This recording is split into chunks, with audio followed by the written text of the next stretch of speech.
আজ আমি একটা খুব গুরুত্বপূর্ণ বিষয় নিয়ে কথা বলতে চাই। একটা দেশের উন্নতি আসলে কোথা থেকে শুরু হয়? রাস্তাঘাট, বিল্ডিং, ব্রিজ এগুলা নয়। একটা দেশের সত্যিকারের উন্নতি শুরু হয় তার আইন শৃঙ্খলা এবং ন্যায়ের ব্যবস্থাকে ঠিক করার মাধ্যমে।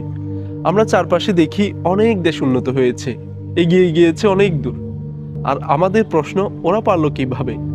আসলে তাদের মূল শক্তি একটাই, আইন সবার জন্য সমান।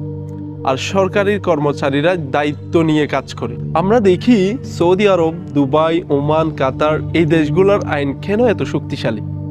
কারণ সেখানে সাধারণ মানুষ থেকে শুরু করে রাজা পর্যন্ত সবার জন্য আইন, বিচার সবকিছুই সমান।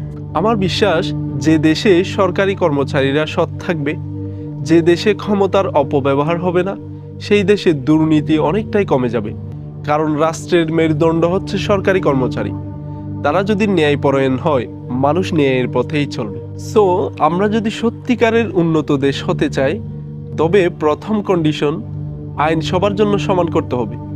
বিচার যেন টাকার কাছে হার না মানে, পরিচয়ের কাছে মাথা নত না করে, এবং সরকারি অফিসে যেন সৎ মানুষদের মূল্য দেওয়া হয়। যে দেশে আইনকে সম্মান করে, সে দেশ এগিয়ে যাবে।